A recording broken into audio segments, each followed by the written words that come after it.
ये दूध पिलाने वाले आज खुद क्यों दूध से वंचित हैं और वो मुट्ठी भर लोग क्यों सारी मलाई चाट रहे हैं, हमारा दर्द ये है।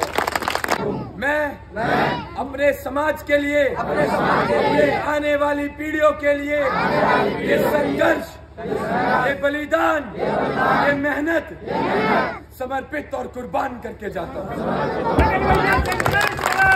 ये अहीर रेजिमेंट की लड़ाई जब हमने लड़नी शुरू करी थी, कहने को ये लड़ाई पिछले कई वर्षों से चलती आ रही है, लेकिन जब हमने इसका झंडा पकड़ा था तो अपने उस आराध्य दादा श्री कृष्ण के सामने हाथ जोड़कर संकल्प लिया था और हमने उससे कहा था कि अहीर रेजिमेंट भी बनेगी। और देखता जा कृष्ण, इस समाज में जो हमारे नेताजी ने प्रधानमंत्री बनाने का या बनने का सपना देखा था, इस समाज में हम लोग अपने भाइयों को, अपने इस परिवार को इकट्ठा करके अपने समाज का प्रधानमंत्री भी बनाएंगे।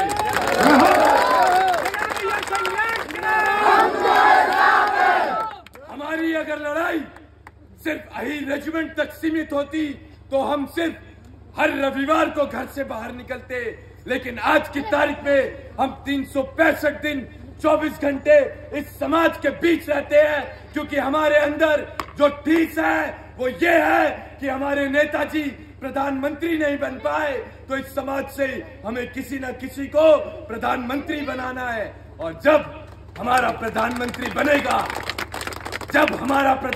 बनेगा उसकी कलम में ताकत होगी। तो यही रेजिमेंट एक बहुत मामूली सी मांग है, ना जाने कितनी ऐसी मांगों को स्वीकार लिया जाएगा।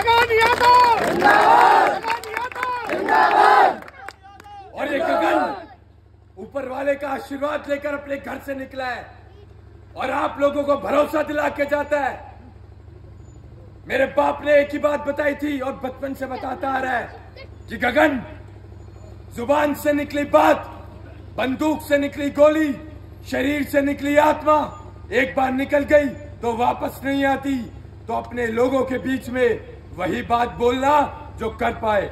आज तक हमने जो बोला वो किया, चाहे तो आप पीछे, हम 5-6 सालों से संघर्ष कर रहे हैं, आप पीछे जाकर देख सकते हैं। प्रत्यक्ष को प्रमाण की जरूरत नहीं, अगर आपके बीच, आपकी इस धरती पर बोलकर जा रहा हूं कि प्रधानमंत्री बनेगा तो प्रधानमंत्री बनेगा। आज ये लड़ाई हमारे मान सम्मान स्वाभिमान की है।